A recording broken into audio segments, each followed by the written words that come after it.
Welcome a totally new kind of Ford to the street. Front-wheel drive Ford Festiva. Back in 1986, Ford re-entered the mini-subcompact car market, following the exit of the Fiesta 5 years earlier, with the Festiva, designed by Mazda in Japan and built by Kia in South Korea. Smaller than the Ford Escort, the Festiva was one of the cheapest cars in America, but even a name change in 1993 couldn't save it, ending its run after only 11 years. This is the story of the Ford Festiva. This is my old car. It's a Ford. It's a Festiva. Have you driven a Ford lately? Thanks for the many suggestions to review the Ford Festiva and its follow-up, the Aspire. Please keep sending me all your great car stories of how these forgotten cars meant so much to all of you.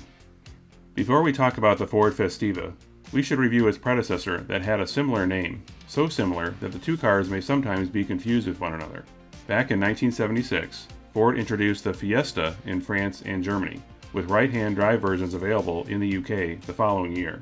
The name Fiesta means party in Spanish, which was appropriate considering the car was built in Valencia, Spain. Imports to America started in 1978 with a 1.6-liter four-cylinder, unlike the base car Europeans got that displaced less than 1 liter. And of course the US version had all the Americanized updates to make it legal in the States. But the Fiesta imports only lasted until 1981, being replaced by the American-built Ford Escort. Although the Ford Escort sold well, by the mid-80s, Ford saw another opportunity to go even smaller by utilizing their partnerships with Mazda in Japan and Kia Motors in South Korea. Back then, Ford was Mazda's parent company, owning almost 25%.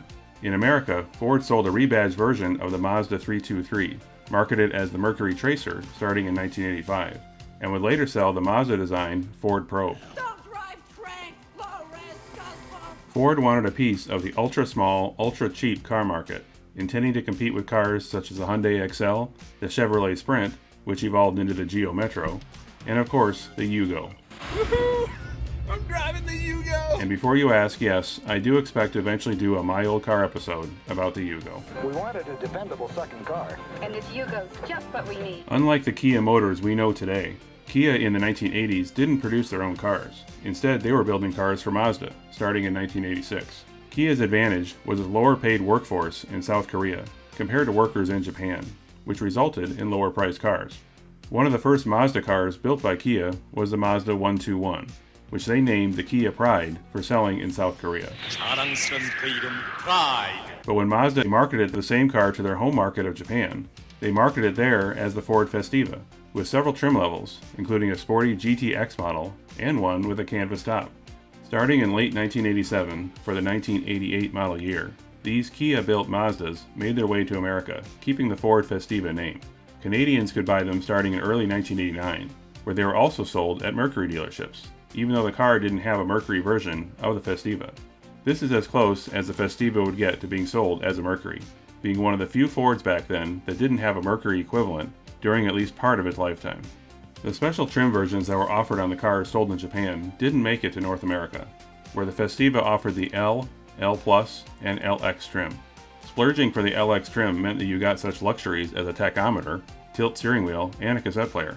All the trim levels got the same Mazda B3 1.3-liter four-cylinder engine, making 63 horsepower. The North American Festiva got a minor facelift for the 1990 model year, and the engine switched from carbureted to fuel-injected, although that did little if anything to improve performance. Rear seat shoulder belts became standard by 1990, something we take for granted in cars today, but along with that came the motorized front seat belts, an unfortunate requirement many cars had back then. By 1991, the L+ and LX trim levels were combined into a single GL trim level, which could be optioned with aluminum wheels as part of a sport option package. Yes, such a thing actually existed on the Festiva. During its entire run, the Festiva came standard without power steering, although up until 1992, it was at least an option. That changed in 1992, when power steering was no longer available even as an option. Sales were sliding by 1993, enough so that no changes were made for that final model year. But Kia managed to export 350,000 of these cars to North America during its entire run. Get out of the way. Come on, let's go. By this point, Kia was now incorporated in the United States and were readying their first car that they actually designed, instead of Mazda or other automakers as had been the case before. U.S. sales of Kia's first American import, the Sofia, began in 1994. But Americans were already getting a taste of Kia design starting in 1993 with the second generation Ford Festiva. At least, that is the name that some markets outside of North America continued to call it. However, North American imports were now branded as the Aspire.